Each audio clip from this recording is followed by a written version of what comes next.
All animals, all living things, but let's just say animals for the time being, have instinct. Have you ever been driving down the road and a squirrel runs across the street in front of you? Have you ever noticed something funny about the way squirrels run across the street? They don't run in straight lines, which is too bad because you'll kill them. They go this way and then they go that way and then they zigzag. Why do squirrels zigzag when crossing the street? Well, it's an instinct. And why? Because squirrels have learned if I go in a straight line, that hawk up there is going to predict where I'm going to be, and I'm toast. So over the years, the animals that zigzagged survived. But here we are, different situation. You're driving the car, they're crossing the street, they change direction and you've done them in and you didn't mean to. Here's an example of where instinct, which was supposed to make someone, an animal survive, worked in its worst interest, not its best interest. Nature is aware of that. You need to have a finer way of making discriminations. We are the inheritance. Well, I'm sorry, we bear the inheritance in our skulls. We are wired by, how long has life been around? Let's say 3 billion years of evolution. It's here. There's all kinds of knowledge that we have picked up, that we know. It's in us.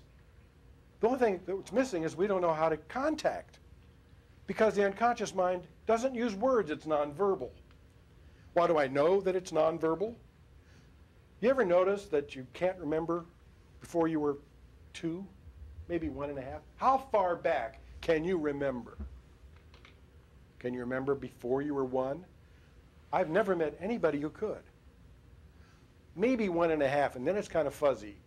When did you learn to talk?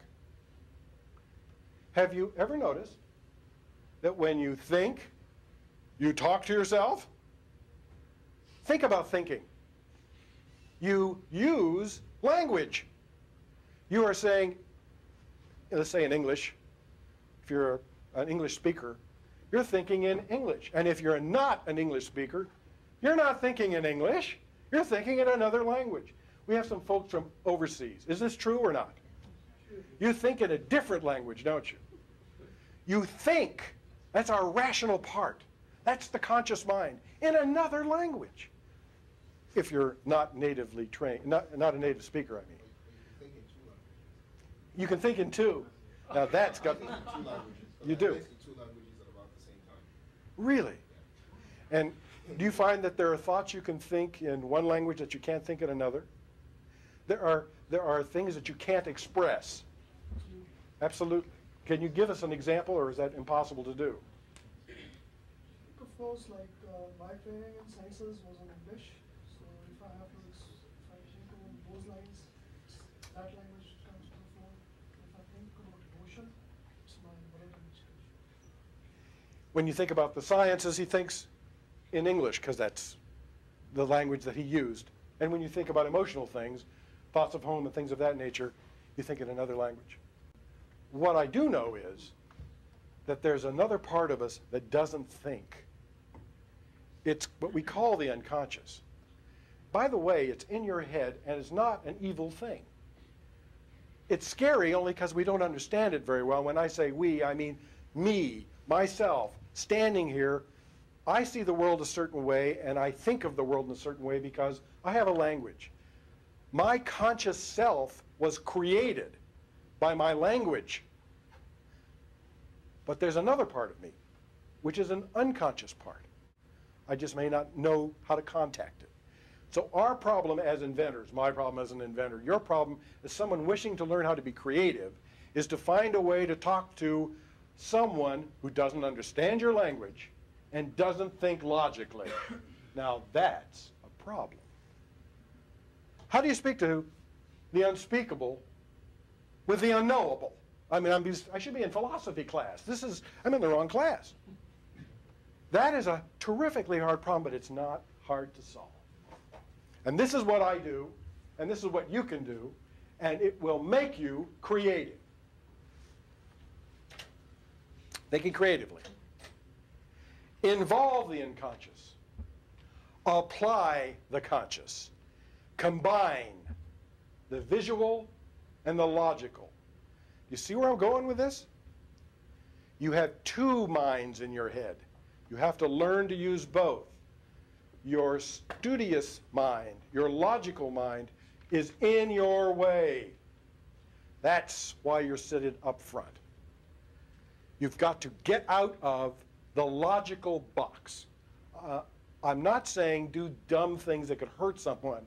I'm saying you have to be aware of the fact that your logic gets in your way when you want to solve a problem.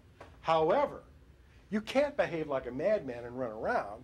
You have to apply logic to the insight that your unconscious mind will give you. The two have to work together. I'm going to give you some examples. How to invent. We deconstruct the problem. Let's say, first of all, we have a problem. I want to create a flying machine. You break it into parts. You visualize the answer. Why visualize? Anybody want to give me a guess? Why visualize? Why? Does what? Thinks in pictures. Why do we know that? Because you dream. Because Kamille dreamt. Because when you are asleep, you dream in pictures and feelings and emotions. See where I'm going with this? That's the engine that's driving this train. But just having the insight of a snake is not going to prove benzene. You've got to then apply the logic to the understanding.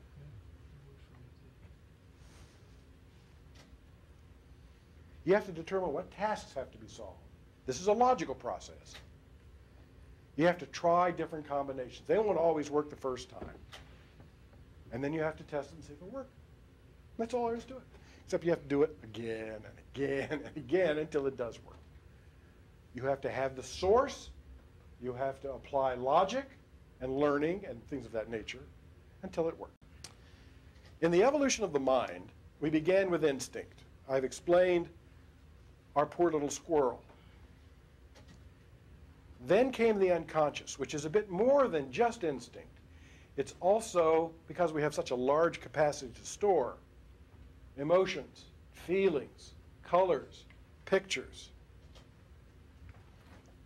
And then we developed language.